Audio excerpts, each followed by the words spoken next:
Thierry! Thierry, viens ici. Tu prêt? C'est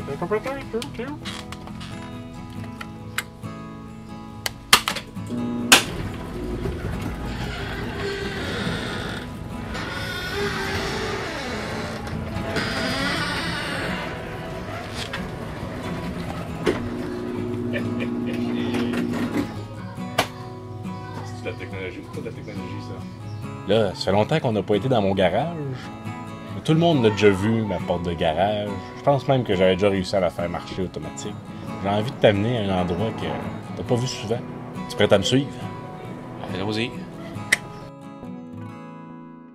Cette semaine, on est derrière mon garage. Non pas dans mon garage. Oh, j'avais soif. Parce que c'est l'été, puis il faut aller dehors de temps en temps, Thierry. Là, avant que l'épisode commence, je vais juste arranger mes shorts, là, parce que tu vois, j'ai comme des espèces de languettes comme ça me pogne dans les genoux, puis c'est en train de m'irriter. Fait que, moi, juste couper ça. Elles sont pas encore bonnes, là, mais ces languettes-là, ça devient un petit peu fatigant. Vas-tu les récupérer, ces languettes-là? Qu'est-ce que... Je pourrais essayer de faire de la corde ou quelque chose avec. Toi qui, dans 2 semaines, vas nous parler de tes lacets, ça aurait pu être tes lacets, ça? C'est vrai. Au lieu de les acheter sur Amazon.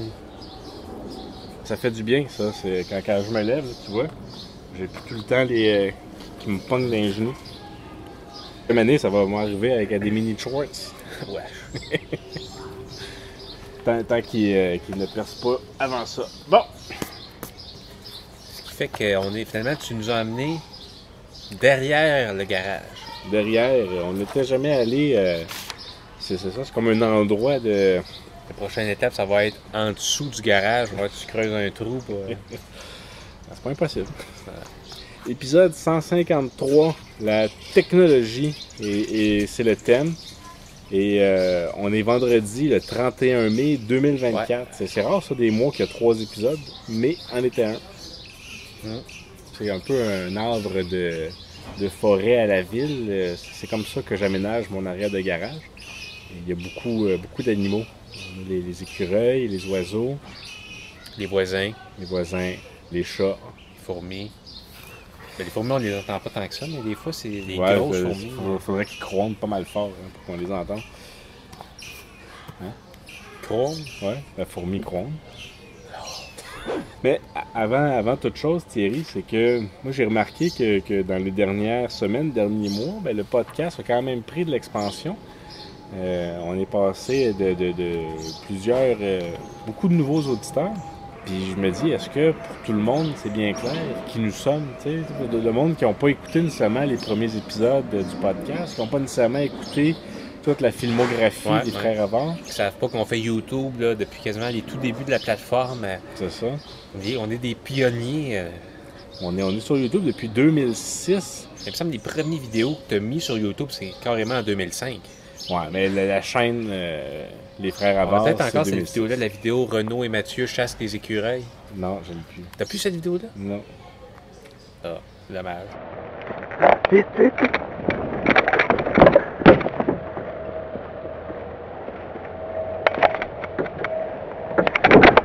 Ça avait été effectivement dans les premières vidéos que j'avais mis sur ça.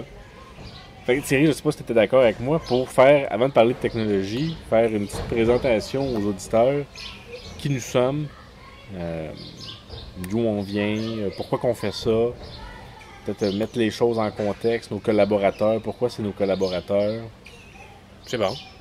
Avant qu'il y ait les Frères Avars, c'était toi et Julien que vous aviez fondé The Triflings. Les Pets Controllers. Puis après ça, c'est devenu les on a été les Pets Controllers. Après, on a fait un concert en Saskatchewan qui a été un désastre. Pourquoi m'as-tu quitté pour une telle sottise? Je te jure, je ne ferai plus de bêtises.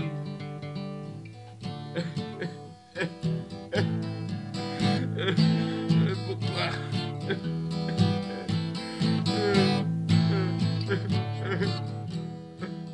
On a fait un disque, puis après ça, on a abandonné le monde de la musique. On a continué à faire des chansons de temps en temps. Une fois, on avait chanté à ton mariage. Mm-hmm. Vous êtes des imperméables d'ornium, lorsque le ciel est inconsolable, inconsolable. Vous êtes des imperméables d'ornium, comme des doulas, des doudas. J'ai continué une carrière solo, mais pour l'instant, ça va pas fort mes affaires. J'ai pas beaucoup de téléchargements sur Bandcamp. Puis c'est suite à ça, justement, les frères Avars sont nés à faire un vidéoclip de ces chansons-là. Ride of the Road. Ouais. Hide of the road, hide of the road, and all its little secrets. Hide of the road, hide of the road. Yes, I'm a road cowboy.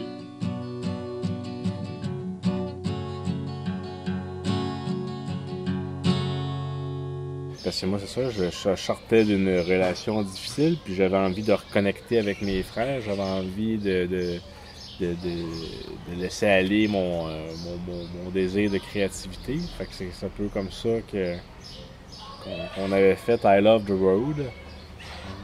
Puis rapidement après, on a commencé à faire d'autres styles des petits films, des courts-métrages.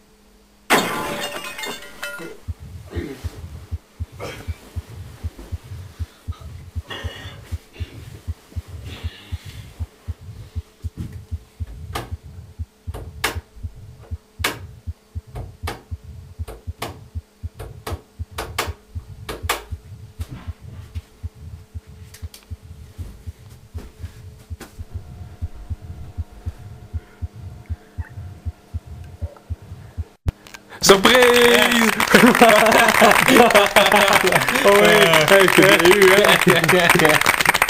Fait que ça, après ça, c'est ça. Il y a eu des petits films qui ont été faits. On a commencé à les mettre sur YouTube. Et rapidement, il y a eu un article dans le Courrier de Saint-Hyacinthe.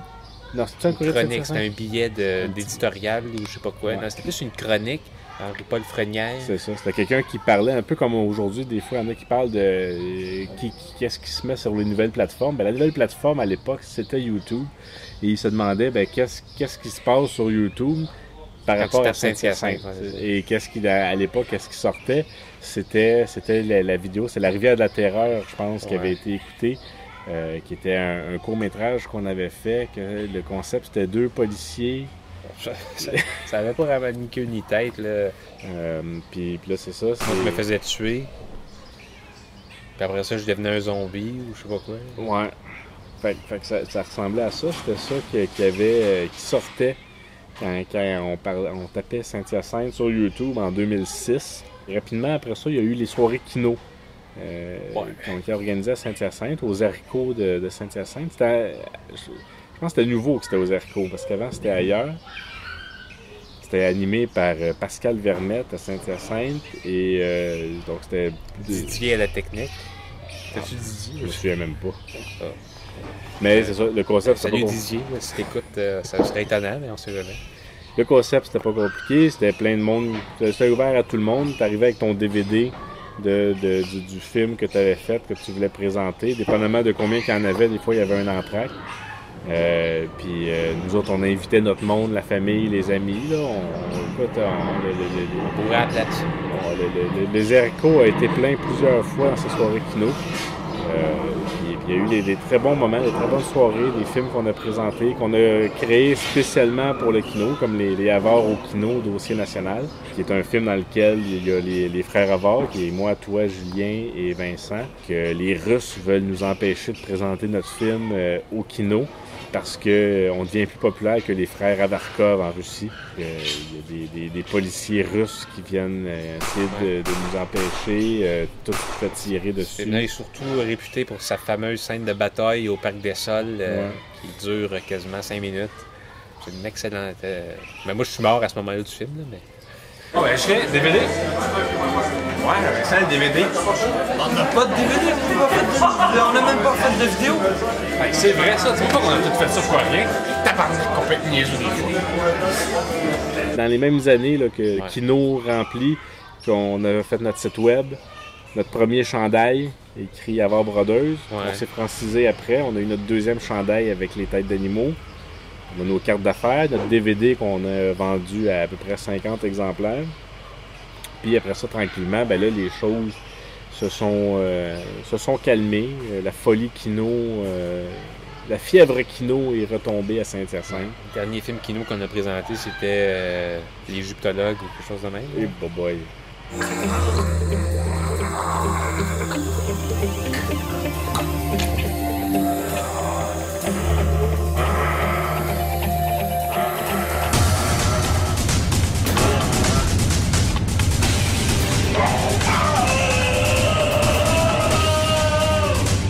Puis, bon, ben, suite à ça, moi, j'ai décidé de me concentrer sur ma carrière dans le papier à ce moment-là de ma vie. Julien est devenu un spécialiste de la nordicité, s'est éloigné un peu des films. Et Vincent également était sur des projets différents qui l'ont amené à l'extérieur de Saint-Hyacinthe. Et après ça, ben là, Moi, j'étais encore à Saint-Hyacinthe. Ben, t'es encore à Saint-Hyacinthe, puis t'es demeuré sur YouTube. Fait que là, je te laisse le flambeau parce que c'est toi qui a continué un peu à être dans l'univers YouTube, puis qui a fait en sorte que moi, je m'y suis regreffé une deuxième fois, finalement. Ouais. Ben, je te dire, j'ai été plongé dans l'univers du jeu compulsif. Faut le dire, les choses comme elles sont. J'achetais pour quasiment tout ce que j'avais d'argent de gratteux. Je grattais de la loterie, c'était épouvantable, la cochonnerie que ça fait, ces billets-là, mais... Tu faisais de la vidéo aussi avec ça. J'étais accro, j'ai commencé à faire... C'est ça, c'est qu'à un moment donné, je me suis dit, si jamais je gratte un billet, puis j'ai la vidéo où je gagne, ça va être viral, puis là, la poursuite du vidéo viral m'a amené à me filmer en train de gratter de la loterie, ce qui fait en sorte que j'ai commencé à télécharger sur YouTube. Le plus que j'ai gagné, c'est peut-être 20$. Tu l'as filmé? Ouais, puis c'est pas devenu viral. Ce qui fait que j'ai fini par faire d'autres sortes de vidéos, des vidéos de type vlog. Prendre un bon bain moussant, ça doit se faire dans le respect de la peau. C'est beaucoup plus qu'une simple question d'hygiène. Lire dans le bain, ça fonctionne. Le livre papier, c'est un objet résilient. Faut pas avoir peur de le mouiller un peu. Et qu'au moins on est sûr qu'on va pas s'électrifier. Ça veut dire comme un blog, mais filmé. Et puis, de fil en aiguille, j'ai développé des vidéos sur toutes sortes de sujets, sur mes passions, sur les restaurants. Longtemps que je voulais goûter ce que les rôtisseries Saint-Hubert devenaient depuis leur acquisition par les Ontariens. Tout d'abord, le changement de nom qui m'a pris par surprise. Ça fait bien. Le Québec se laïcise pas à pas, lentement mais sûrement. Ça se laïcise. D'accord avec ça? Qui fait en sorte que, de fil en aiguille, à un moment donné, quand tu mets à faire du YouTube un peu sérieusement, quand tu es sur les réseaux sociaux, tu te dis, il faut que tu fasses un podcast. Puis sur un moment donné, on était venu chez toi, Renaud, avec Julien, puis j'avais dit, un podcast, on a juste à déposer le téléphone en fonction du dictaphone, enregistrer, puis on parle pendant une vingtaine de minutes, puis ça va être un podcast. Puis si le monde l'écoute pas, c'est pas plus grave que ça, mais... Puis on est déjà dans la 6e année du podcast LFA. Ouais. LFA qui vient, c'est ça, les frères Havard. C'est sûr que on a une sœur aussi, mais elle fait pas vraiment partie du podcast, mais si elle voulait venir... Elle vient une fois. C'est ça. On n'est pas encore rendu au point de changer le nom pour les frères et sœurs Havard. Si elle venait plus souvent, peut-être bien. Ouais. Ben, tu sais que, je sais pas si tu te souviens, c'était en 2019, en 2018, je crois. On avait mis brièvement Julien dehors du groupe. Puis c'est Marie-Pierre qui avait été rentrée qui l'a remplacé dans les frères Havard. Ça a duré à peu près une demi-heure. Parce qu'elle avait des plans de rendre les frères Havard un groupe de nord synchronisé. Puis finalement, ça n'a pas marché avec nous autres. Fait qu'on est revenu aux origines. Fait qu'elle a déjà été dans les frères Havard, brièvement. Ben oui. C'est comme c'est un peu une comment on appelle ça, une parenthèse. Fait qu'on là, aujourd'hui, c'est ça, on est rendu à l'épisode 154. 153. 153. 154, c'est dans 2 semaines. Oui, c'est ça. Puis, c'est ça, c'est toi, t'es sur tes chaînes, tes chaînes en lien. T'as Jeff Sacoche, je sais pas si on peut toutes les dire. Jeff Sacoche, puis Kevin Bruneux. Ouais, $1 la pièce aussi. Puis t'as c'est sur quel site là, que si t'aimes le feu, mange le feu? Là, ça, c'est mon SoundCloud. J'ai aussi un Bandcamp, là, c'est ça où vous pouvez découvrir mon œuvre solo. L'œuvre des Pet Controllers est sur YouTube. Il y a certaines chansons qui ont été effacées parce que c'était un petit peu trop... comment dire? Fait que ça donne un peu l'évolution de tout ça, de côté créatif à travers tout ça. Même le podcast, lui, il a évolué entre le moment où c'était qu'une photo de nous, puis qu'on prenait juste du son, puis qu'après on prenait quelques captures vidéo pendant l'épisode. Fait que là, encore une fois, ça l'a beaucoup changé. Hein. Nos épisodes sont tous filmés. Au début, c'était dans le garage, donc d'où le logo que notre Mathieu, le livrologue, a fait. Et évidemment, dans l'épisode, vous avez de vos collaborateurs qui sont là de moins en moins souvent. Faut dire que je pense qu'on a pris de l'assurance à faire du podcast à deux. Au début, on voulait absolument avoir des collaborateurs mais là, je pense qu'on a quand même un bon beat, une bonne énergie. Puis aussi, on n'est pas le genre non plus à se booker des invités... Puis sinon, c'est ça. Mathieu, le livrologue, qui est aussi un logoïste, qui a fait notre logo. Camille, notre diplômée de l'école Saint-Sacrement. Et Maryse, une spécialiste théorique de l'entrepreneuriat, qui est aussi mon épouse. Et Vincent, qui est le 4e frère avare. Parce qu'évidemment, c'est pas notre frère biologique, c'est un frère avare du groupe des frères avares. C'est pas mal ça, nos collaborateurs réguliers, du moins, là, qu'on a vu le plus souvent. Fait que ça faisait pas mal le tour. J'espère que pour ceux qui nous suivent, que ça répond à certaines questions et qui trouvent ça intéressant de savoir un peu le cheminement. Fait que moi, je suis toujours dans la vie coach d'Excel. Fait que c'est ça que je fais pour gagner ma vie, parce que le podcast ne permet pas de faire l'épicerie. Mais le coaching d'Excel, ça va assez bien, ça, parce que tout le temps du monde qui se demande est-ce que je devrais avoir Excel ou non. Puis moi, j'arrive, puis je facture un bill en leur disant oui, tu devrais. Fait que... Je tiens pas à dire qu'est-ce que je fais dans la vie, mais j'aimerais ça quand même parler un peu de... J'ai commencé à faire du volontariat, de l'activisme, parce qu'il y a un projet, dans ma ville où ils veulent faire une nouvelle usine de filtration là, pour l'eau. Puis moi, je suis contre ça. Fait que j'ai commencé on fait du porte-à-porte, on va chez les gens, on cogne, tac, tac, tac, on explique pourquoi on est là, les usines de filtration, blablabla. Puis, du monde sont quand même ouverts à entendre ce qu'on a à dire.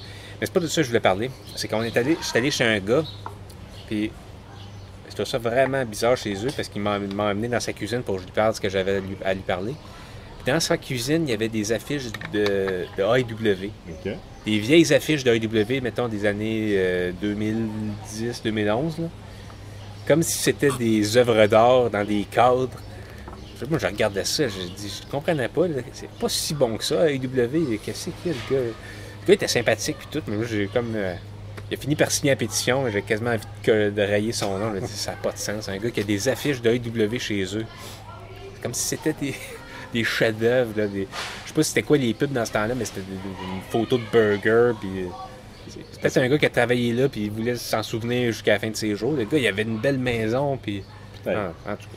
Mais ça, c'est l'affaire, Thierry, qu'on n'a pas dit, mais c'est qu'on a quand même eu une agence de création de publicité c'est vrai. Qui a été un échec lamentable. Puis quand je vois les annonces aujourd'hui, je comprends pas qu'on n'ait pas réussi à percer. C'est peut-être qu'on n'avait pas les bons contacts, là.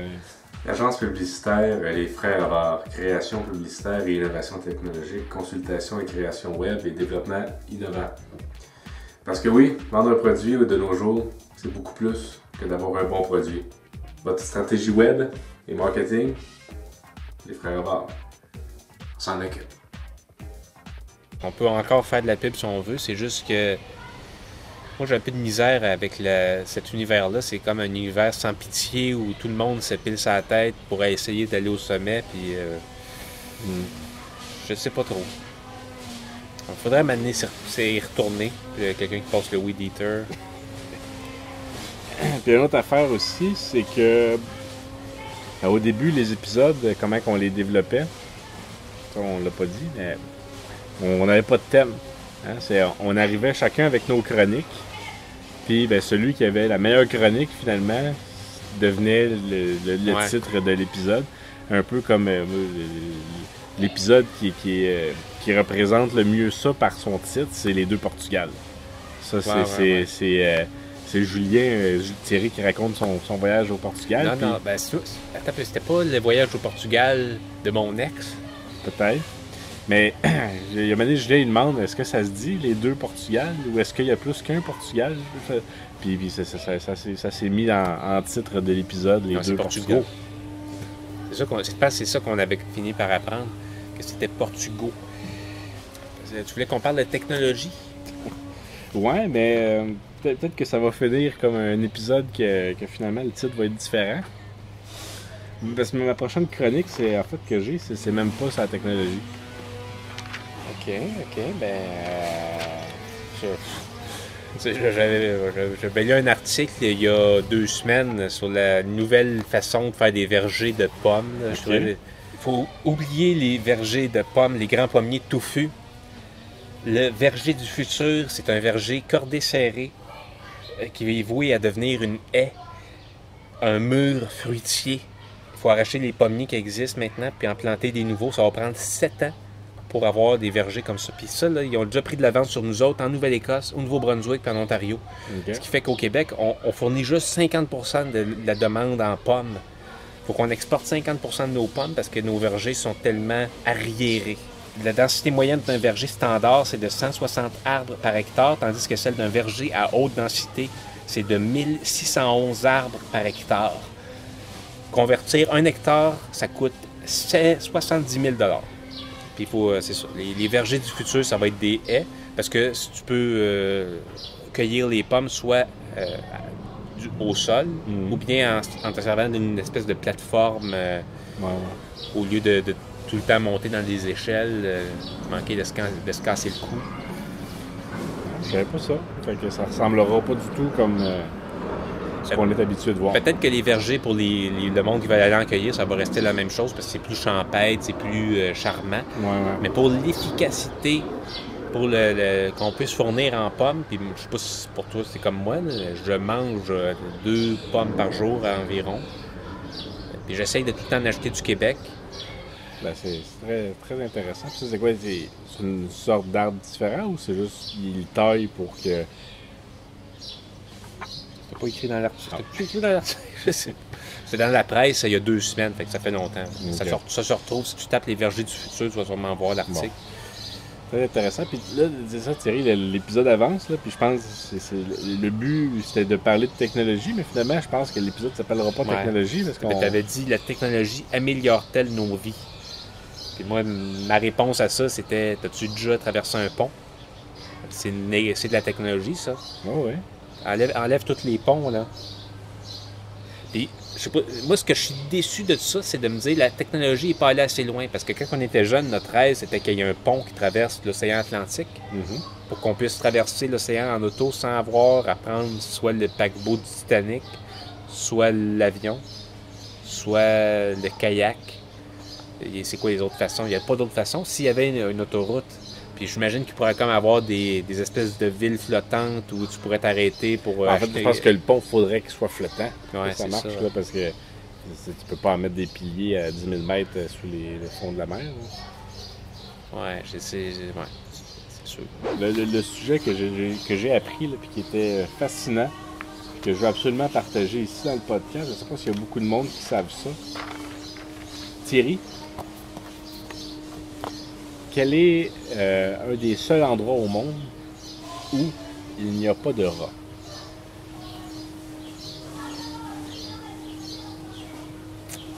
Veux-tu un indice? Ben, s'il te plaît, oui. C'est une province du Canada.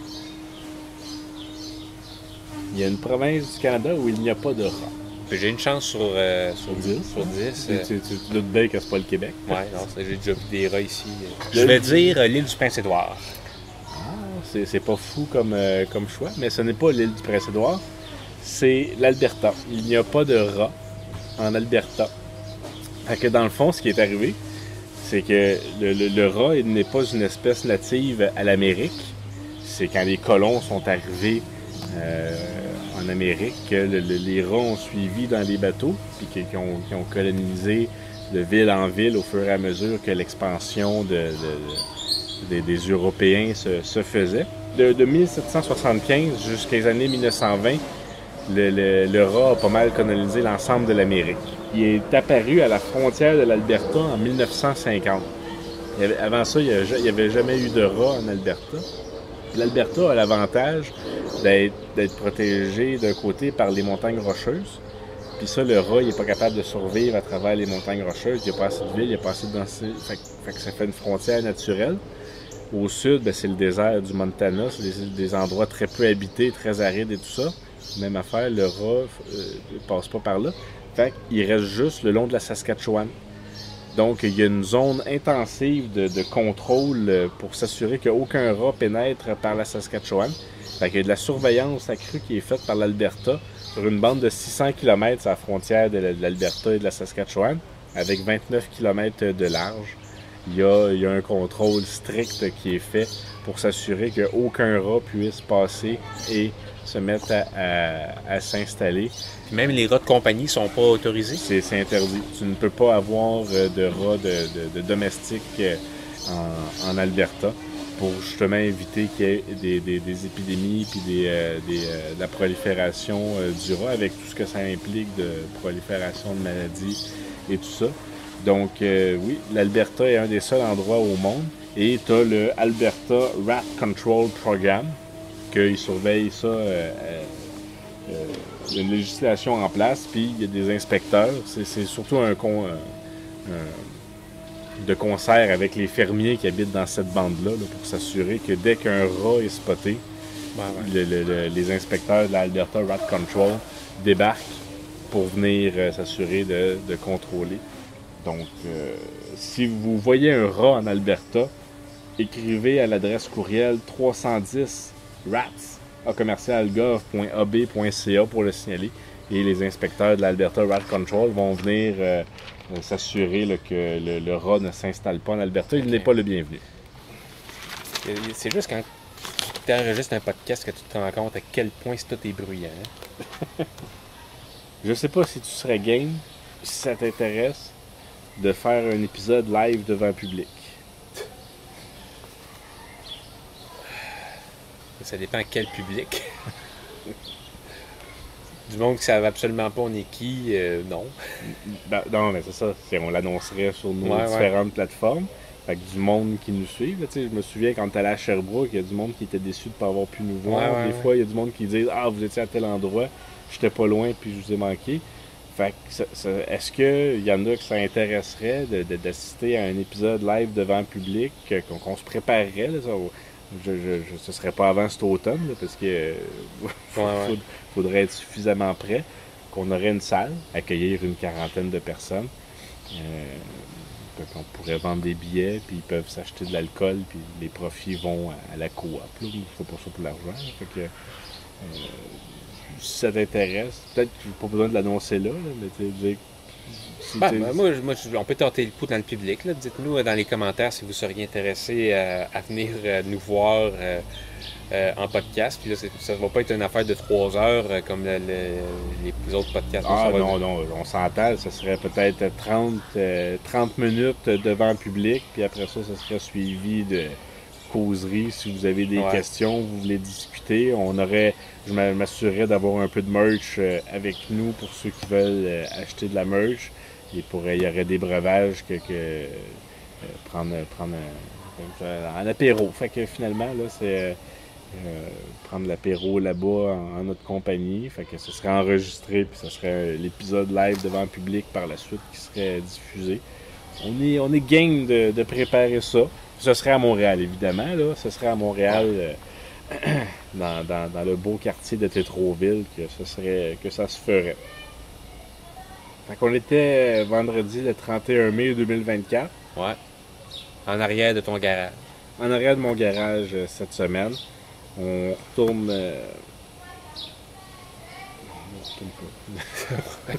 Éventuellement, on va retourner à l'intérieur, mais là... Donc, merci d'avoir été là. J'espère que vous en avez pris un peu plus sur nos origines, sur qui nous sommes. N'hésitez pas à commenter. Là. On aime toujours ça, vous lire. Ouais. Puis aussi, c'est ça. Qu'est-ce que le futur nous réserve? On ne le sait pas. Mais on verra bien.